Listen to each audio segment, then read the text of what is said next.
মাযহাব কি ও কেন 112 নম্বর পৃষ্ঠাতে তিনি লিখছেন কি যারা জনসাধারণ মুকাল্লিদ, যে এমনকি মুকাল্লিদের দৃষ্টিতে মুজতাহিদের কোনো সিদ্ধান্ত হাদিস ও কোরআনের সহি হাদিস ও কোরআনের বিপরীত যদি হয়ে যায়, তাহলে একজন জনসাধারণকে, একজন মুকাল্লিদকে কি করতে হবে? চোখ বন্ধ করে, কোনো প্রশ্ন না করে, কোনো চিন্তা ভাবনা না করেই সেই মুজতাহিদের কথাকে সে গ্রহণ করবে। সেটা যদি আল্লাহর কথার বিরোধী হয়, কোরআনের কথার বিপরীতে হয়ে যায় তবুও, এবং নবী করিম সাল্লাল্লাহু আলাইহি সাল্লামের সহি হাদিসের বিপরীত হয়ে যায় তবুও একজন জনসাধারণের জন্য ওয়াজিব করে দিয়েছে, তারা আবশ্যিক করে দিয়েছে কি মুকাল্লিদ বা যা জনসাধারণ তাদের উচিত হবে মুজতাহিদের কথাগুলোকে চোখ বন্ধ করে মেনে নেওয়া। এটা কে বলছেন? জাস্টিস তাসিফ উসমানী, পাকিস্তানের একজন বিজ্ঞ হানাফি মাযহাবের দেওবন্দের একজন বিজ্ঞ আলেম, বর্তমানে এশিয়া মহাদেশের।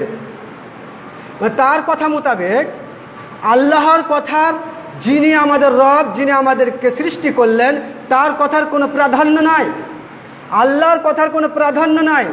আল্লাহর কথা, কোরআনের কথা তুচ্ছ মুজতাহিদের নিকট।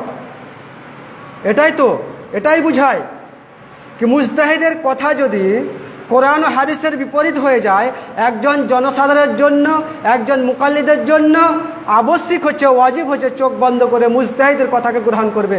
তার মানে এটাই বুঝায় যে রব আমাদেরকে সৃষ্টি করলেন, যিনি খাওয়ালেন, বড় করলেন, যিনি আমাদের জন্য নিয়ামত রেখেছেন জান্নাত, সেই রবের কথার কোনো মূল্য তাদের কাছে নাই। আর নবী মুহাম্মদ সাল্লাল্লাহু আলাইহি সাল্লাম, যিনি এই ইসলামকে প্রতিষ্ঠা করতে গিয়ে কতটা কষ্ট নির্যাতন সহ্য করেছে, সেই নবী মুহাম্মদ সাল্লাল্লাহু আলাইহি সাল্লামের পবিত্র জবানের কথা, মুখের কথা তাদের কাছে তুচ্ছ, মূল্যহীন।